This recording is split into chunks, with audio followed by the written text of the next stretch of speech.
हाल ही में इटली और यूके ने भारत के लिए ऐसा दरवाजा खोला है जो अब तक किसी भी देश ने नहीं खोला था। इन्होंने भारत को अपने 6th generation fighter jet program के डेवलपमेंट में शामिल होने का न्योता दिया है। यह खबर भारत के लिए ऐतिहासिक है क्योंकि इसमें केवल भागीदारी का नहीं बल्कि पूर्ण तकनीकी हस्तांतरण का प्रस्ताव दिया गया है।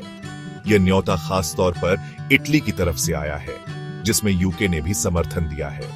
यह अवसर भारत के लिए इसलिए भी महत्वपूर्ण है क्योंकि चीन ने हाल ही में अपने 6th जनरेशन फाइटर जेट का प्रदर्शन किया जिसने भारत और अमेरिका जैसे देशों को चौंका दिया है। यह प्रस्ताव ऐसे समय आया है जब भारत अपनी सैन्य ताकत को आत्मनिर्भर बनाने की दिशा में तेजी से काम कर रहा है। यह कदम भारत के डिफेंस सेक्टर के लिए एक बड़ी छलांग हो सकती है। आज भारत रक्षा हथियारों के मामले में आत्मनिर्भरता की ओर तेजी से बढ़ रहा है। DRDO, हिंदुस्तान एरोनॉटिक लिमिटेड और कल्याणी ग्रुप जैसी संस्थाएं भारत के लिए उन्नत हथियार विकसित कर रही हैं। मिसाइल, युद्धपोत और टैंकों के निर्माण में भारत ने अपनी मजबूती को सिद्ध किया है। हालांकि हवाई ताकत के क्षेत्र में भारत को अभी और सुधार की आवश्यकता है।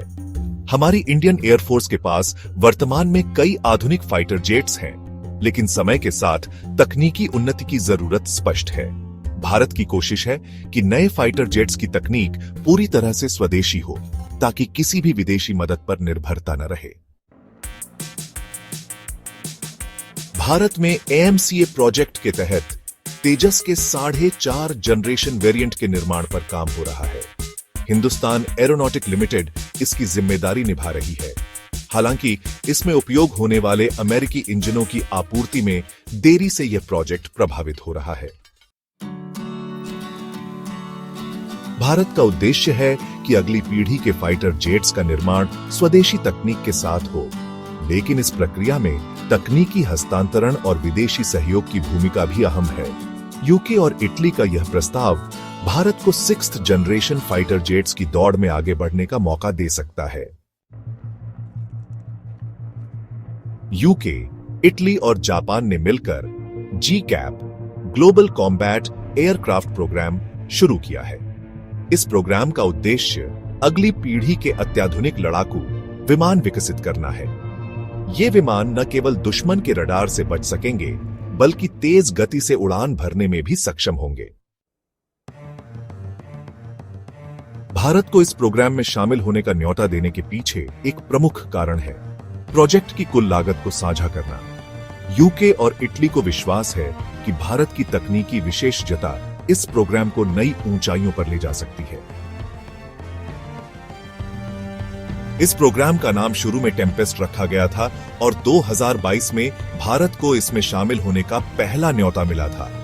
लेकिन यूक्रेन रूस युद्ध के कारण भारत और यूके के दृष्टिकोण में अंतर था, जिससे भारत ने इस प्रोजेक्ट को ठुकरा दिया था। अब दोबारा यूके और इटली ने भारत को इसमें शामिल करने के प्रयास शुरू कर दिए हैं। भारत के लिए यह प्रस्ताव इसलिए खास है क्योंकि इसमें तकनीकी हस्तांतरण और एक्सपोर्ट लाइसेंस दोनों शामिल हैं। यूके और इटली ने भारत को इस प्रोजेक्ट में शामिल करने का मुख्य कारण यह बताया है कि इसमें पूर्ण तकनीकी हस्तांतरण होगा। इसका मतलब यह है कि भारत न केवल 6th जनरेशन फाइटर जेट्स बनाएगा बल्कि उनकी तकनीक भी पूरी तरह अपने नियंत्रण में रखेगा। यह तकनीकी हस्तांतरण भारत के लिए बेहद महत्वपूर्ण है। यह भारत की आत्मनिर्भरता को नई दिशा देगा और देश को उन तकनीकियों का मालिक बनाएगा जिनकी मदद से भविष्य में अन्य स्वदेशी रक्षा उपकरण बनाए जा सके। यह कदम भारत को एक डिफेंस मैन्युफैक्चरिंग हब के रूप में स्थापित कर सकता है। यूके ने भारत को न केवल तकनीकी हस्तांतरण का प्रस्ताव दिया है बल्कि एक्सपोर्ट लाइसेंस भी देने का वादा किया है। इसका मतलब है कि भारत इन फाइटर जेट्स को किसी भी देश को निर्यात कर सकेगा। इससे भारत को वैश्विक रक्षा बाजार में अपनी स्थिति मजबूत करने का मौका मिलेगा। कई देश पहले ही भारतीय हथियारों को खरीदने में रुचि दिखा चुके हैं और इस प्रोजेक्ट से भारत की डिफेंस इंडस्ट्री को वैश्विक स्तर पर और अधिक मान्यता मिलेगी।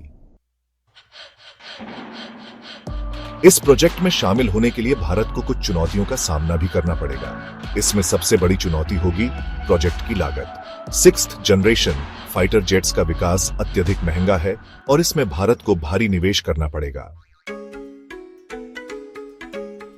दूसरी चुनौती यह होगी कि भारत को इस प्रोजेक्ट में अपनी तकनीकी और मैन्युफैक्चरिंग क्षमताओं को साबित करना होगा।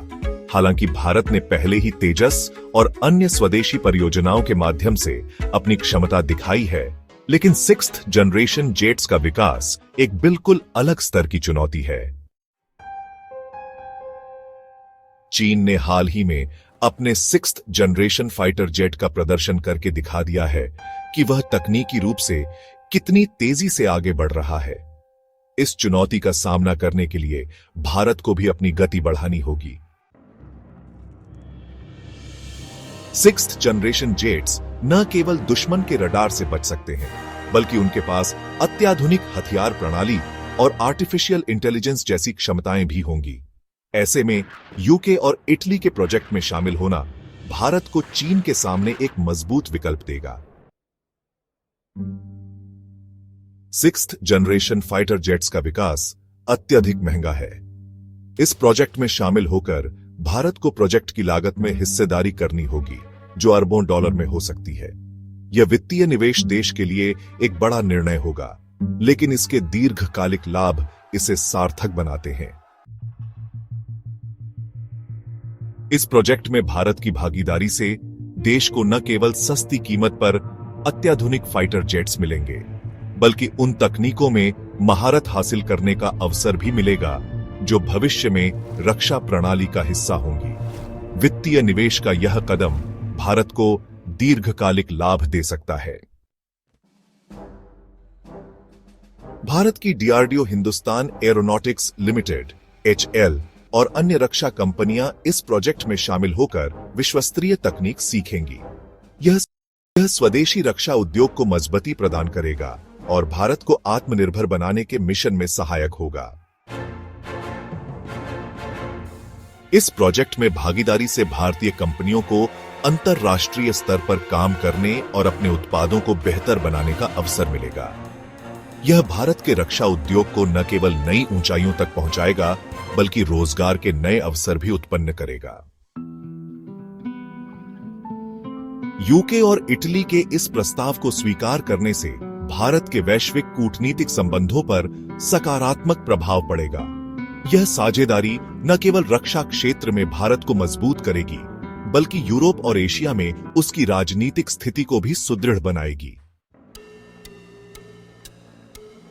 यह सहयोग चीन और पाकिस्तान जैसे देशों के लिए एक स्पष्ट संकेत होगा कि भारत तकनीकी और सामरिक दृष्टि से किसी भी चुनौती का सामना करने के लिए तैयार है। साथ ही यह भारत की वैश्विक स्थिति को मजबूत करने का एक बड़ा अवसर हो सकता है।